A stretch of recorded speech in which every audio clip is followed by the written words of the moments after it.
I'm Rachel Morgan. I'm 32 years old, and last Tuesday, my husband Kevin died. It was a sudden, massive heart attack. The shock of it still hasn't really worn off. It feels like a constant, low-grade hum beneath the surface of everything. When I finally found the strength to call my parents, sobbing so hard I could barely speak, my mother's first words were, "Rachel, we're celebrating Sophia's birthday right now. Can this wait until tomorrow that night?" My 8-year-old daughter, Lily, and I sat alone in our too-quiet house, holding each other as our entire world collapsed around us. I never imagined my own family would abandon us in our darkest hour, but what they did next, in the days that followed, was so much worse. It was a betrayal so profound it reshaped everything I thought I knew about love, family, and what we owe to one another. If you've ever felt completely alone, betrayed by the very people who were supposed to be your safe harbor, then you know the kind of pain I'm talking about. This is my story. Kevin and I met during our sophomore year at Northwestern University. It's funny, the small moments that change the entire course of your life. For me, it was an economics class. I was drowning in supply and demand curves, and he was the charming, impossibly patient teaching assistant who stayed after class to help me understand depreciation. His patience was the first thing I fell in love with. It was followed quickly by his infectious laugh and the way his eyes, a deep, warm brown, crinkled at the corners when he smiled. We dated all through college. He was brilliant, but he never made me feel small for not understanding something. He was driven, but he always made time for me. He was the calm to my storm, the steady hand on my back. He proposed on graduation day, right there on the lawn, hiding the ring inside the cardboard tube of my diploma case. I was so surprised I almost dropped it. We married young, at 23. Our friends thought we were crazy. "You should experience life first," they'd say, before settling down. But they didn't understand. Kevin was my life. He was the person I wanted to experience everything with. After he finished his MBA, Kevin landed a great job at a prestigious financial advisory firm in downtown Chicago. He wasn't just a numbers guy, he was a people person. He genuinely cared about his clients, about their families, their dreams. He wasn't just managing their money, he was helping them build their futures. And he was exceptional at it. He worked his way up quickly, his integrity and his warmth earning him respect and loyalty from everyone he worked with. We spent 5 wonderful, adventure-filled years, just the two of us, before we decided to try for a baby. We were young, healthy. We thought it would be easy. But it turned into a 3-year journey of heartbreak, 2 miscarriages, countless doctor's appointments, 1 failed, soul-crushingly expensive round of IVF. We were emotionally exhausted and financially drained. We had just started to seriously discuss adoption when, against all odds, I got pregnant with Lily. The pregnancy was high risk and terrifying. I was on bed rest for the final 2 months, and Kevin, without a second thought, arranged to work from home to take care of me. He'd bring me breakfast in bed, massage my swollen feet, and read pregnancy books aloud, his deep voice a soothing rumble for both me and our unborn daughter. When Lily finally arrived, a tiny, perfect thing with a tuft of dark hair, Kevin cried harder than I did. He held her tiny body against his chest as if she were made of spun glass, whispering, "Hi, Lily. It's me. It's your daddy." For 8 beautiful, chaotic, love-filled years, we were the family I had always dreamed of. Kevin was the kind of dad you see in movies. He coached Lily's soccer team, despite knowing absolutely nothing about soccer. He'd stay up late watching YouTube tutorials on defensive strategies after she went to bed. He never missed a school play, a parent-teacher conference, or a doctor's appointment. His calendar was a color-coded map of Lily's life. There were warning signs about his health. Of course, there always are. When you look back, occasional chest pains he attributed to stress or heartburn. shortness of breath after chasing Lily around the park, which he blamed on being out of shape. The doctor, at his last physical, noted his slightly elevated blood pressure but said it was normal for a man approaching 40 with a high-pressure job. Take some aspirin, try to exercise more, cut back on sodium. It was standard advice. Advice we took far too casually. The morning it happened started like any other Tuesday. Kevin was in the kitchen making pancakes, shaping them like dinosaurs for Lily, a tradition he'd started when she was a toddler. The smell of batter and melting butter filled the house. I was packing Lily's lunch, arguing with her about whether a cookie counted as a fruit. He kissed us both goodbye, a quick, familiar peck on the lips for me, a loud, smoochy one on Lily's cheek that made her giggle. He promised he'd be home early for her school's annual art show that night. His last words to me were, "Don't forget to pick up more maple syrup. The real stuff, not that corn syrup garbage." Such a mundane, ordinary, final conversation. At 10:47 a.m., my phone rang. The screen showed the number for Kevin's office. I answered, expecting it to be him, telling me he forgot some papers. But it was Amanda, his assistant. Her voice was shaking so badly I could barely understand her. "Rachel, it's Kevin. He collapsed. During a client meeting. The ambulance is here. They're taking him to Northwestern Memorial. I remember dropping my coffee mug." The sound of the ceramic shattering on the tile floor seems to echo in my memory, a sharp, clean break that signaled the end of everything. The world went into slow motion.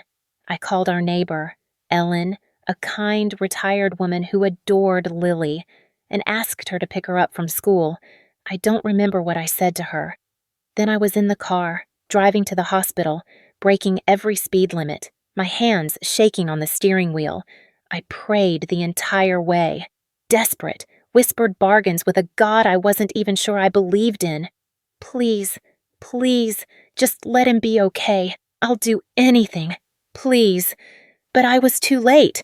Kevin was pronounced dead at 11:23 a.m., just minutes before I skidded into the hospital parking lot. A massive heart attack, the doctor said. A widowmaker. There was nothing anyone could have done. They assured me, as if that clinical detachment made it better, as if it could somehow stitch back together the gaping hole that had just been torn in the fabric of my life. Seeing his body was surreal. He looked like he was sleeping, except for the unnatural stillness of his chest. His skin was still warm when I touched his face. I kept expecting him to open his eyes, to give me that crinkly-eyed smile and tell me this was all a terrible, elaborate, not at all funny prank. The next few hours passed in a blur of paperwork and phone calls. The funeral home needed decisions I wasn't prepared to make. Cremation or burial? What kind of service did he have a favorite suit? Questions that seemed impossibly, absurdly trivial when all I wanted to do was crawl into bed with my husband and wake up from this nightmare. The hardest part, the part that still makes my breath catch in my throat, was driving home. Driving back to the house we had built together, knowing I had to tell our daughter that her father, her hero, the center of her universe, was never, ever coming back. How do you explain the finality of death to an 8-year-old? How do you tell her that the daddy who made her dinosaur pancakes just that morning was gone forever? When Lily got into my car after school, backpack clutched in her small hands, she immediately sensed something was wrong. Her usual cheerful chatter was absent. "Where's Daddy?" she asked, her voice small. "He promised he'd come to my art show tonight. I couldn't do it while driving." I pulled over to the side of the road, the sounds of afternoon traffic a muffled backdrop to the moment my daughter's world would break. I turned in my seat to face her, taking her small, warm hands in mine. My own were ice cold. "Lily, sweetie, something very, very sad happened today." Her face scrunched in confusion. "What happened, Daddy?" "Daddy got very sick at work today. And..." His heart stopped working. The innocent hope in her question was a physical blow. "Can the doctors fix it?" I shook my head, a fresh wave of tears blurring my vision. "No, sweetie. When someone's heart stops working completely, the doctors can't fix it. Daddy died today. She stared at me for what felt like an eternity. Her blue eyes, so much like Kevin's, trying to process this incomprehensible information. Then, the reality of it seemed to land. Her voice was a tiny whisper. Does that mean Daddy isn't coming home? Ever? I could only nod, unable to speak through the sob that was clawing its way up my throat. She let out a sound that wasn't human. It was primal, the pure, unfiltered sound of a child's heart breaking in two. She threw herself into my arms, her small body shaking with sobs that racked her entire frame. I want Daddy, she wailed. Please, I want my Daddy. There was nothing I could do but hold her and cry with her, parked on the side of a busy street as life continued all around us, completely oblivious to our shattered world. That evening, after I'd finally gotten Lily to sleep in my bed, clutching one of Kevin's unwashed t-shirts for comfort, the full weight of my own loss hit me. I sat on the cold tile of the bathroom floor. The door closed so Lily wouldn't hear, and I completely broke down. The physical pain of grief was overwhelming, a crushing weight on my chest that made it impossible to breathe. I couldn't think. I just needed my mom. I needed my dad. They had been married for 40 years. They had weathered losses together. Surely, they would know what to say, how to help me through this impossible time. With shaking hands, I dialed their number. My mother answered on the 5th ring, the sound of laughter and music loud in the background. Rachel, can I call you back? We're in the middle of Sophia's birthday dinner. Mom! I choked out, the words barely forming through my sobs. It's Kevin. Mom, Kevin died this morning. He had a heart attack at work. He's gone. There was a pause. I could hear her cover the phone, her muffled voice saying something to someone else. When she came back on the line, her tone was slightly more somber, but still distracted, distant. Oh my goodness, that's terrible. Are you sure? Maybe there's been a mistake?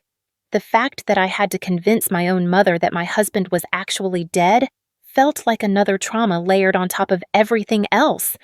I saw his body. Mom, there's no mistake. Well, she said, and I could practically hear her glancing around the restaurant. This is quite a shock. But sweetie, we're in the middle of Sophia's 40th birthday celebration. Everyone's here. We've got the caterers. Can you manage tonight? And we'll come by tomorrow when things have settled down. I couldn't believe what I was hearing. My sister's birthday party. Caterers. It all took precedence over her son-in-law's death, over her daughter and granddaughter's acute, world-shattering grief. My father got on the phone then. Rachel, this is awful news. Was Kevin's life insurance policy up to date? You should call the company first thing tomorrow. Not, I'm coming right over. Not, what can we do to help? But a question about life insurance. While my husband's body was barely cold, I can't believe this is your response. I said, my voice hollow, the sobs replaced by a chilling disbelief. My husband just died. Lily lost her father, and you're at a party. Now, Rachel, my father said, using that condescending, patronizing tone he'd used my entire childhood. Sophia has been planning this milestone birthday for months. Everyone took time off work to be here. We can't just walk out. Be reasonable. Reasonable. As if grief followed any rules of reason. Forget I called, I said, and I hung up the phone. Within minutes, my phone was flooded with text messages from friends who had somehow heard the news. Kevin's college roommate, Brian, my colleague, Jennifer, even my old high school friend, Taylor, who I hadn't spoken to in years, all of them offering condolences, asking what they could do, how they could help. Strangers, practically, showed more compassion than my own family. My neighbor Ellen came over with a casserole and sat with me at the kitchen table as I tried to make a list of people to notify. She offered to stay the night, but I declined. I needed to be alone with Lily, to start the impossible task of figuring out how we would navigate this new, terrifying reality without Kevin. That first night was endless. Lily had nightmares, waking up calling for her daddy. I lay beside her, stroking her hair, telling her stories about Kevin, about how much he loved her, about how brave he thought she was. Eventually, she fell into an exhausted sleep, but I remained awake, staring at the ceiling, the absence of Kevin's warmth beside me an unbearable, physical void.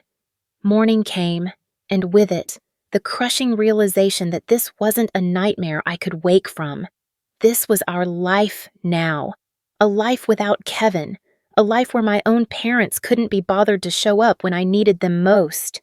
Kevin's funeral was scheduled for Saturday, 4 days after his death. Those days passed in a fog of arrangements, paperwork, and trying to comfort Lily while barely holding myself together. My parents called once, briefly, to ask what time the service started and if they should wear black or if it was a celebration of life with colorful attire. They didn't offer to help with arrangements. They didn't ask how Lily was coping. The day of the funeral dawned bright and sunny. A cruelly beautiful day for such a dark occasion. Lily insisted on wearing a blue dress. "Daddy always said I look like a princess in blue," she whispered. I helped her with her hair, weaving a small, intricate braid along her temple, the way Kevin used to do on special occasions. We arrived at the funeral home an hour early to greet people. Kevin's colleagues from the financial firm came first, somber in their dark suits, many of them openly crying. They hadn't just lost a coworker, they had lost a friend. They each took time with Lily, kneeling down to her level, sharing small, sweet stories about her father that she might treasure later.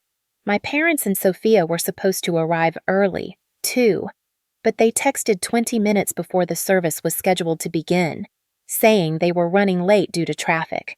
They finally walked in as people were being seated, making a small commotion as they found their places in the front row that I had reserved for family.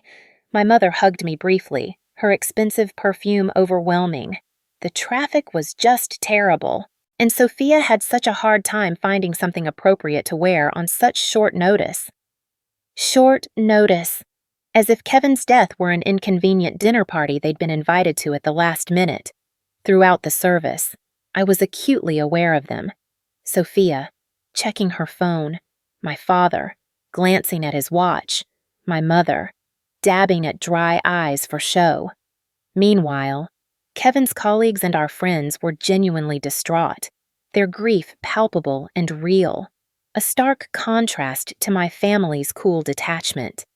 The one person whose grief matched my own was Kevin's brother, Marcus.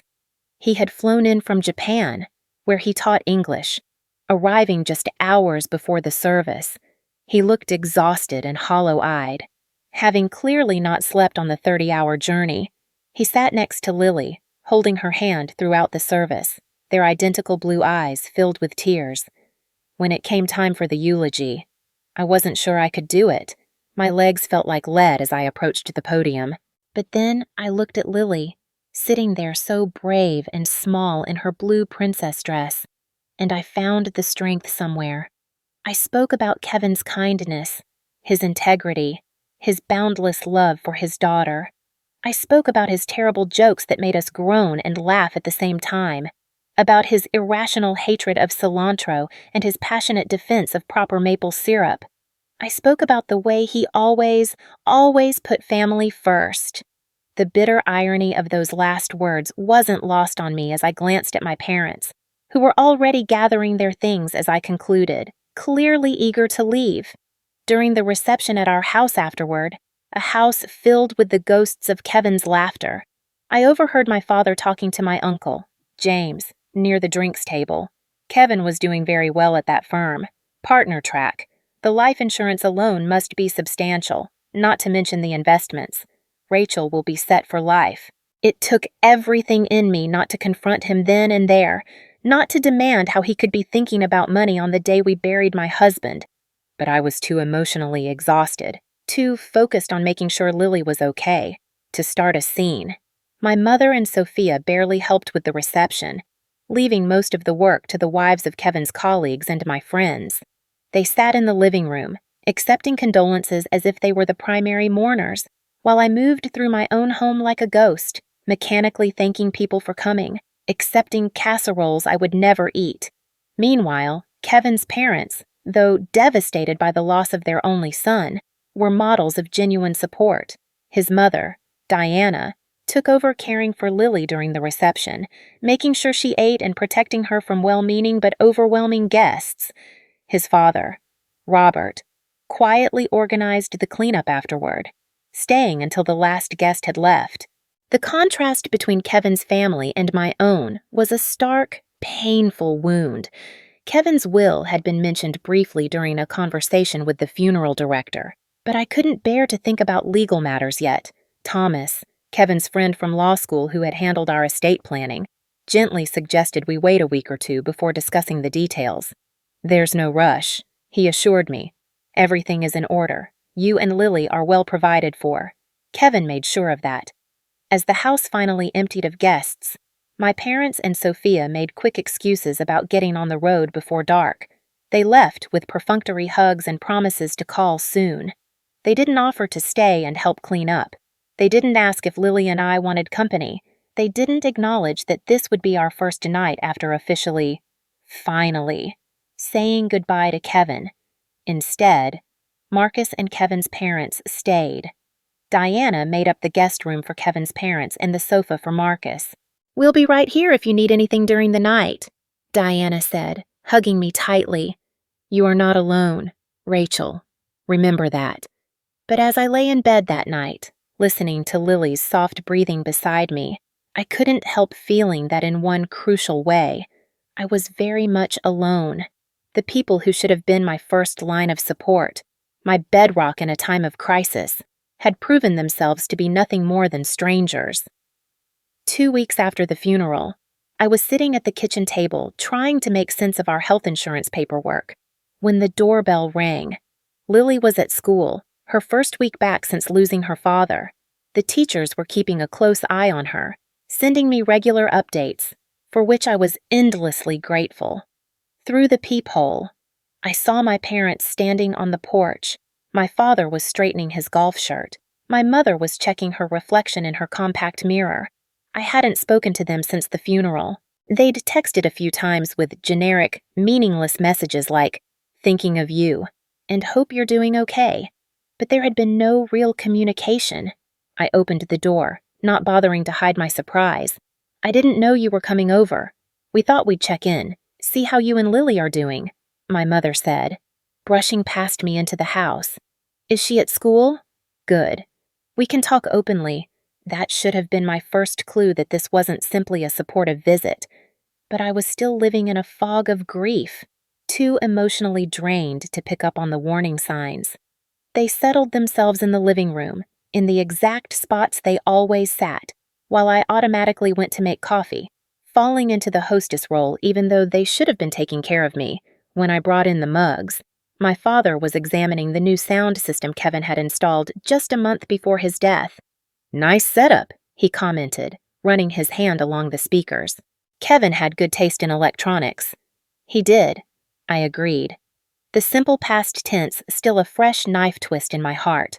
After a few minutes of awkward small talk about Lily's school and my mother's garden club, my father cleared his throat in that way he always did before discussing what he considered to be serious matters. "Rachel, we wanted to talk to you about your situation," he began, setting his coffee mug down precisely on a coaster. "My situation, your financial situation," my mother clarified, exchanging a quick glance with my father. "Now that you're adjusting to life without Kevin." I stared at them, not comprehending at first what they were getting at. "I'm not sure what you mean. Kevin left us well provided for." "Yes. Well, that's what we wanted to discuss," my father said, leaning forward. "Your mother and I, we're getting older. Our retirement fund took a big hit in the last market downturn. And with healthcare costs being what they are, the implication hung in the air, thick and suffocating. It took a moment for me to fully process it. Are you asking me for money? My mother had the grace to look slightly embarrassed, but my father pressed on, undeterred. We thought, given Kevin's position at the firm and his life insurance policy, that you might be in a position to help. We're family. After all, we are your parents. The sheer, unmitigated audacity of their request left me momentarily speechless. My husband wasn't even cold in his grave, and they were here with their hands out, like vultures circling. How much I asked, my voice flat, devoid of emotion. My father, apparently mistaking my shock for compliance, brightened. Well, we were thinking something substantial would make sense. Perhaps 50% of the life insurance payout. That would secure our retirement and leave plenty for you and Lily. 50%. I repeated the words slowly, trying to make them make sense. You want 50% of my widowed daughter's support to secure your retirement? The daughter you couldn't be bothered to comfort when her husband died because you were at a birthday party? My mother flinched, but my father remained unperturbed. Now, Rachel, there's no need to be emotional about this. It's just practical financial planning. And we did come to the funeral. How generous of you, I said, my voice dripping with a sarcasm so cold it surprised even me, to attend my husband's funeral. We raised you. Rachel, my mother interjected, her voice gaining a defensive edge. We paid for your college education. We helped with the down payment on your first house. I think we deserve some consideration now that you've come into money. Come into money. My voice was rising now, all the hurt and rage of the past 2 weeks boiling over. My husband died. I didn't win the lottery. I lost the love of my life, the father of my child. And you're treating it like I hit some financial jackpot. My father's expression hardened. There's no need to be dramatic. Kevin knew the risks with his heart condition. He should have taken better care of himself. And now that he's gone, it's just practical to discuss how his assets should be distributed. Family should help family.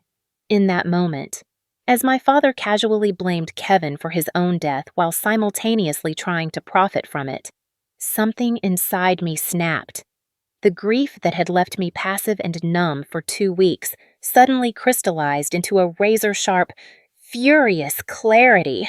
Get out, I said, my voice quiet but shaking with intensity. Rachel, be reasonable, my mother began. Get out of my house, I screamed, the force of my anger physically propelling me to my feet. How dare you? How dare you come in here, into his home, and ask for his money?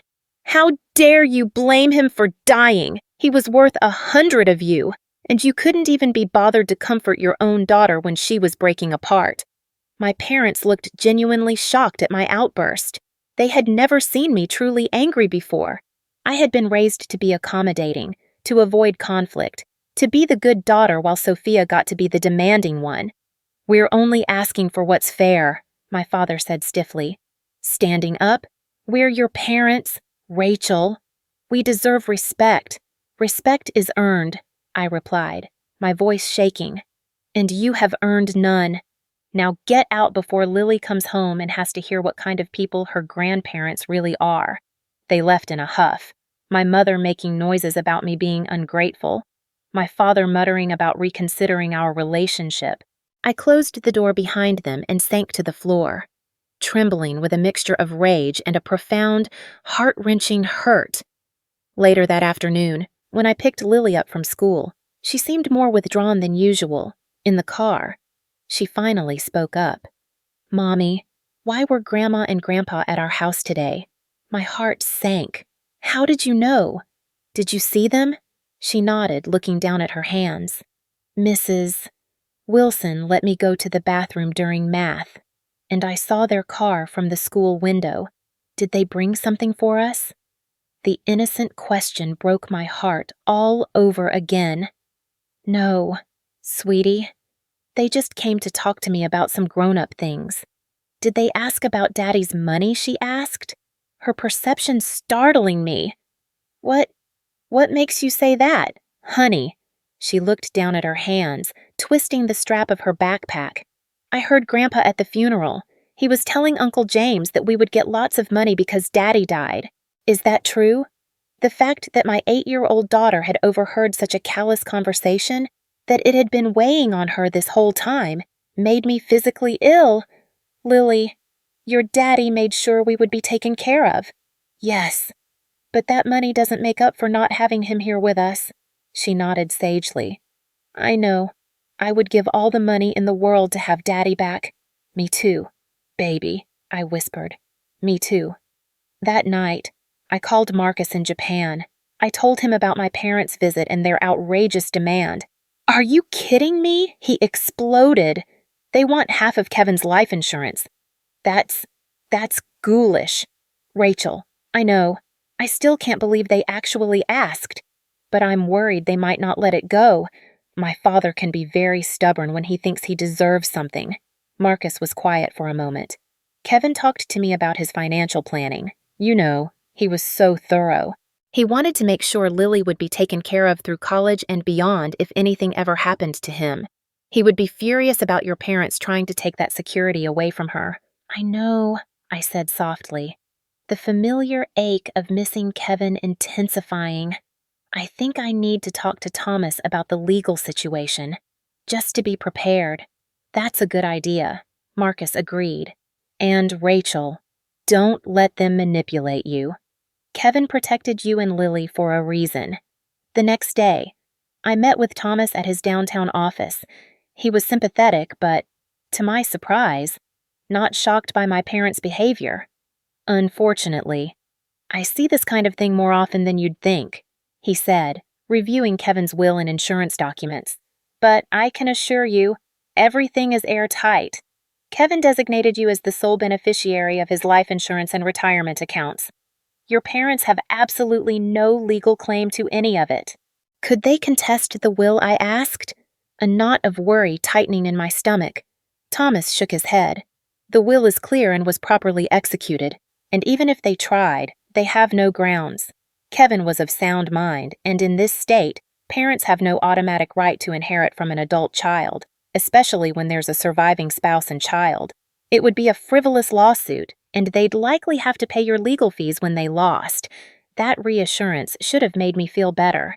But as I left Thomas's office, my phone buzzed with a string of text messages from my parents and, surprisingly, from Sophia, from my father. We need to discuss this situation like adults. Call me. From my mother. I raised you better than this. Rachel. Family comes first. From Sophia. You've always been selfish, but this is low. Even for you. Mom and Dad deserve better. The hypocrisy of Sophia, who had barely looked up from her phone during Kevin's funeral. Accusing me of being selfish was almost laughable. Almost. If it weren't so deeply painful. That evening, as Lily and I were eating dinner, my father called, when I didn't answer. He left a voicemail. His voice was cold and demanding. Rachel, we are having a family meeting at our house on Sunday afternoon. This concerns all of us. Be there at 2:00. Bring Lily. I set the phone down, my appetite gone. Involving Lily in this ugly situation was the last thing I wanted. But maybe it was time.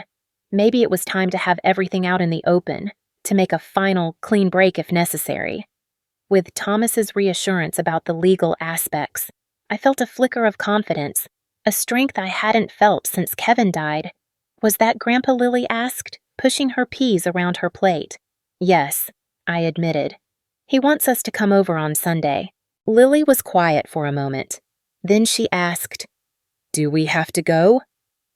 The fact that my daughter, who had once loved visiting her grandparents, now seemed so reluctant spoke volumes. I think we should, I said carefully. Sometimes it's important to face difficult situations directly, so they understand where we stand. She nodded, a look of determination crossing her small face that reminded me so painfully of Kevin. Okay, but can I bring something with me? I have an idea. What kind of idea? I asked, curious about her sudden intensity. Just something Daddy taught me about standing up for yourself, she said cryptically. Can I use the computer after dinner? I agreed, wondering what my 8-year-old was planning, but trusting that whatever it was, it came from the good heart and the strong values her father had worked so hard to instill in her. The drive to my parents' house on Sunday was tense. Lily was unusually quiet beside me, that manila envelope clutched tightly in her small hands. I'd been so focused on preparing myself for the confrontation, going over legal points with Thomas and mental scripts in my head, that I hadn't paid enough attention to what my daughter was planning. Now, as we drove away from the house where I grew up, I felt a strange mix of pride in her courage and a deep, profound sadness that she had been forced to grow up so fast. Lily, how did you come up with that idea for the bill? I asked as we drove home, the silence in the car feeling different now, lighter. She gazed out the window for a moment before answering. Daddy and I were watching a movie once, where someone gave an invoice to a mean person. Daddy said sometimes people need to see on paper what they're really worth. Her voice cracked slightly. I think Grandpa and Grandma needed to see that they haven't been worth much to us lately.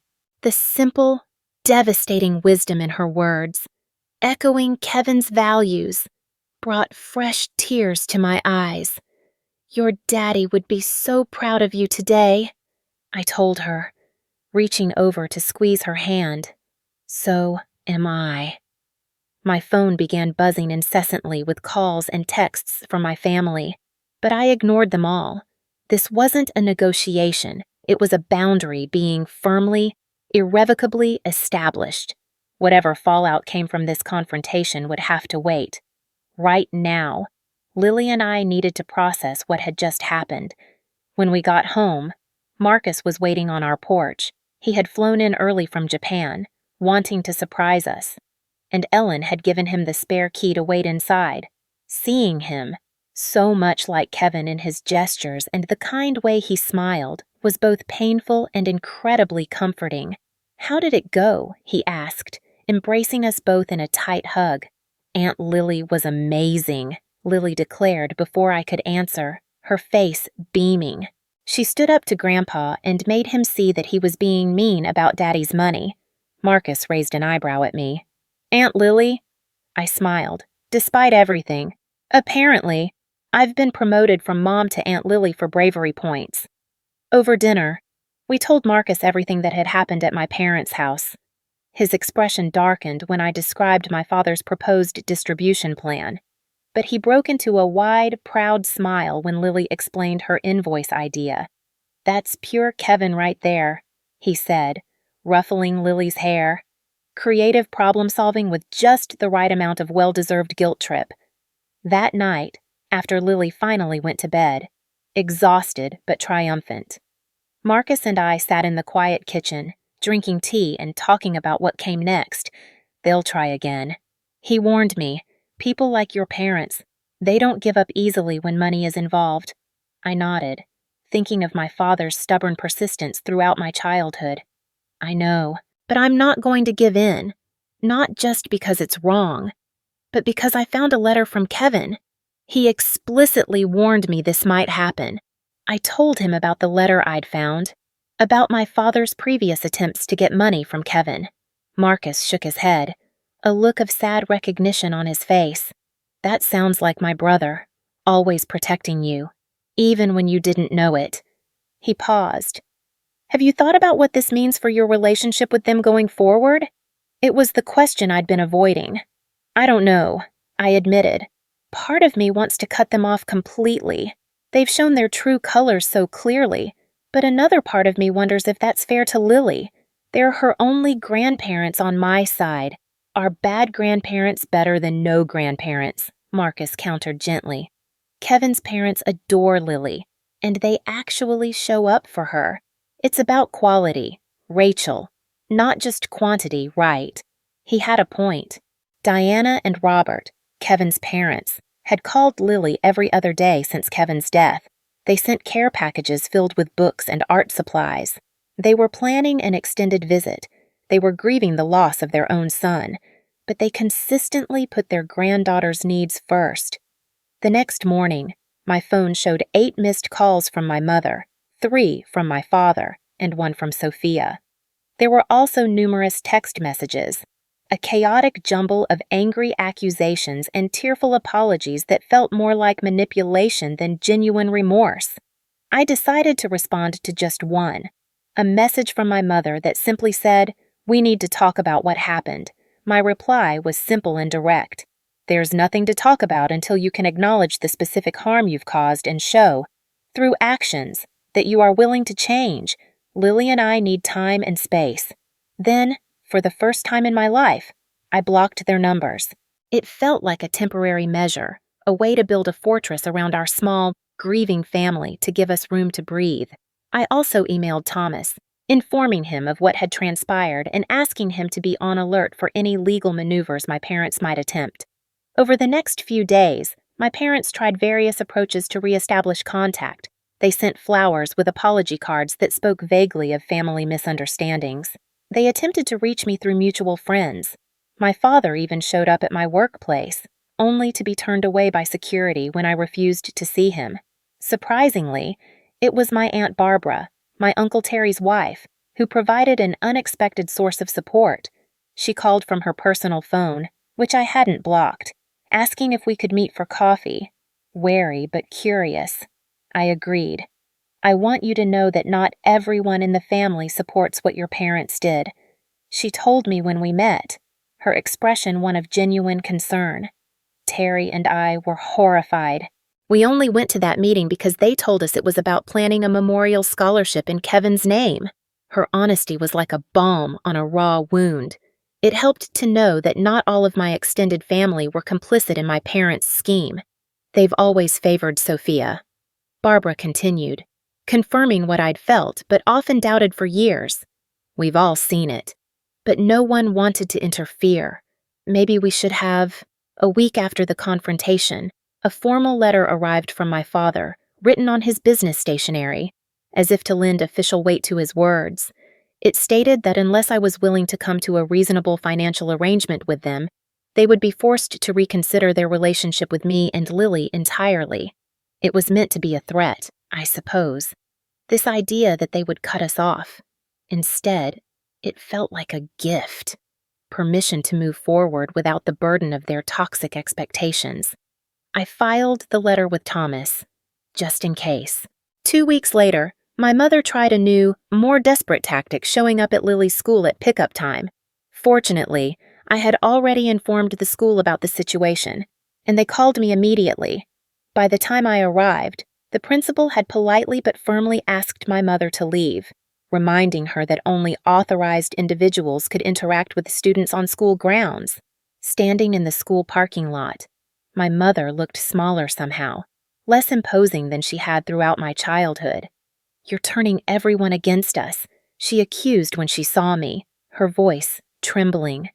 "No, Mom, your own actions are doing that," I replied, my voice even. "Please, don't come to Lily's school again. If you want to rebuild a relationship with us, it needs to start with respecting our boundaries." "We're your parents," she protested, tears forming in her eyes. "You can't just cut us out of your life." "I'm not cutting you out," I clarified, finding a strange calm in the chaos. "I'm asking you to step back and reconsider how you want to be a part of our lives. Do you want to be the grandparents who support and love Lily unconditionally, or the ones who saw her father's death as a financial opportunity? The choice is yours, but there are consequences either way." She didn't have an answer for that. We parted without resolution. It was the last direct contact I had with either of my parents for nearly 2 months. During that time, I focused on Lily, on starting to build our new normal, a normal without Kevin, but with the unwavering support of those who truly cared for us. Marcus stayed with us for 3 months, his presence a daily, comforting reminder of Kevin in the best possible way. He taught Lily to play chess, something Kevin had always planned to do. He helped me sort through Kevin's belongings when I was finally ready, sharing stories and memories that made the painful task bearable. Kevin's parents visited for extended periods, filling our home with warmth and genuine love. Diana taught Lily to bake Kevin's favorite cookies, maintaining a connection to her father through shared activities. Robert took her fishing, patiently showing her how to tie the knots Kevin had learned from him decades earlier. Slowly, news of my parents' behavior spread through the family grapevine. My Aunt Rita called to apologize for her presence at the ambush, explaining that she'd been misinformed about its purpose.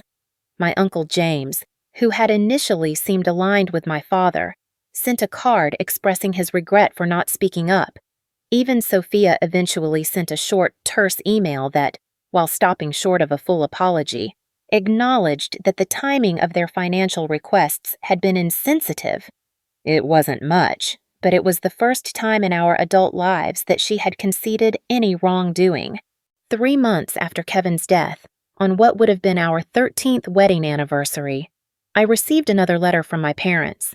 This one came in a plain envelope, handwritten rather than typed on business letterhead. It was the first communication from them that felt potentially genuine. Dear Rachel and Lily, it began. We have spent these past weeks reflecting on our behavior and the pain we have caused you during an already unbearable time. There are no excuses for what we did.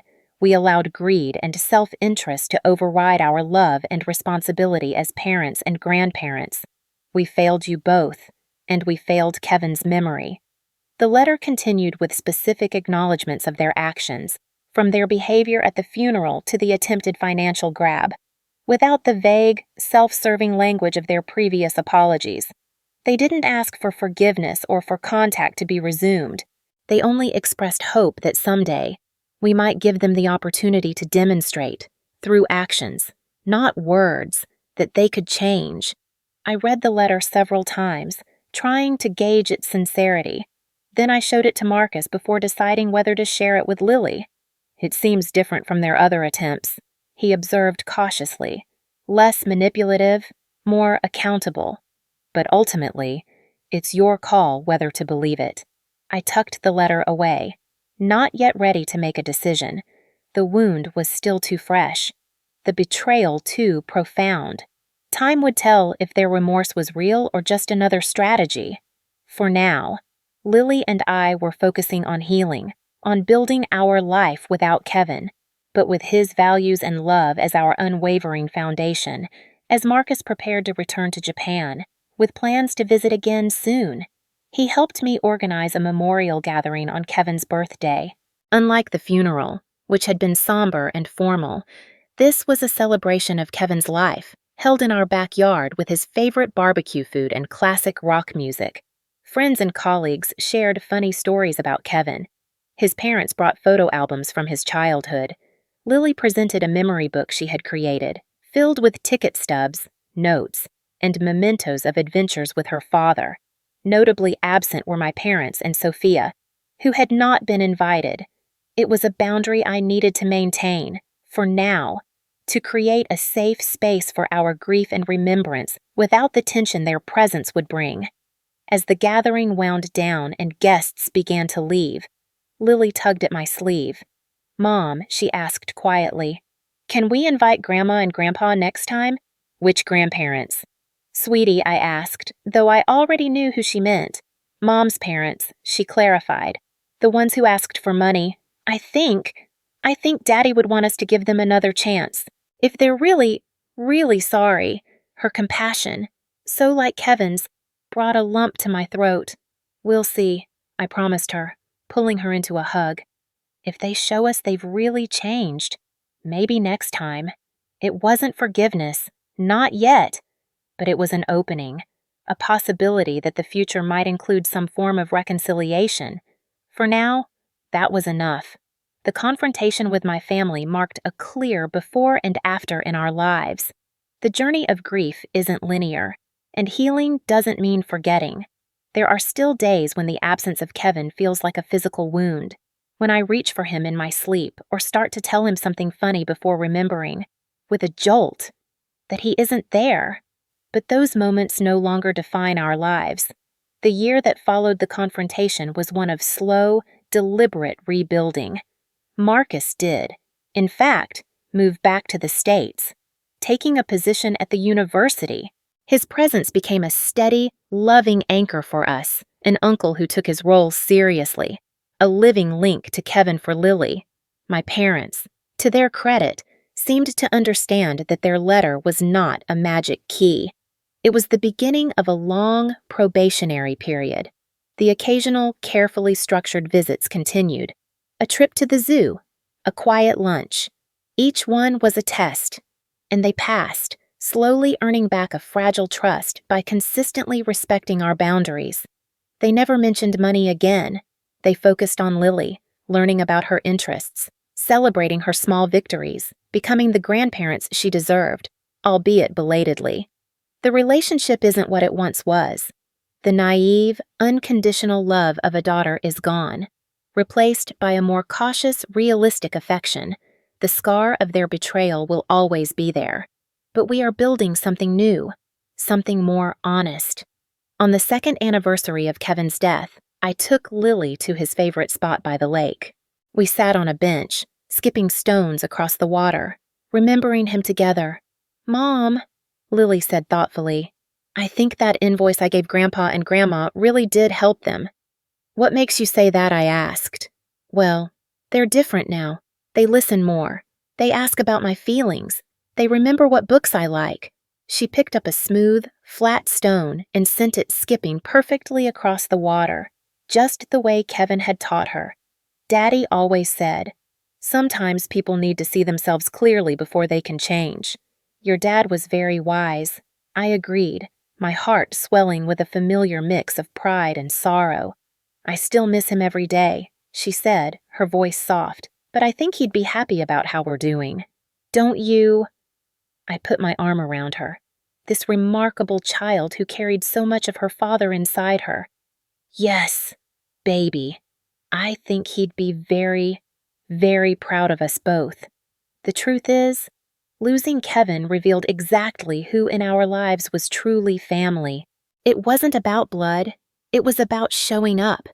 It was about love being a verb, an action, not just a feeling or an obligation. Some relationships were irreparably damaged, while others deepened in ways I never expected. New connections formed, creating a support system built on genuine care. The inheritance my parents had so coveted went largely untouched, securely invested for Lily's future in the foundation I started in Kevin's name, which provides financial literacy education for underserved communities. The material security Kevin provided was a gift, but his true legacy was intangible. It was in the values he instilled in us, the courage he inspired, and the love that continues to guide our every choice. As we walked back from the lake that day, Lily slipped her hand into mine. "I think the best way to remember Daddy," she said, "is to be kind, but strong, like he was, to help people, but not let them take advantage of you." "That's exactly right," I agreed, squeezing her hand. "That's how we honor him. Every single day. Our family isn't what I thought it would be. It's smaller in some ways, but bigger in others.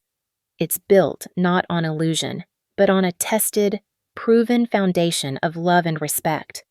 We survived the unthinkable, and in doing so, we discovered a strength we never knew we had. We learned that sometimes the most loving thing you can do for your family is to protect it, even from itself. And that, I think, is a lesson Kevin would be proud of.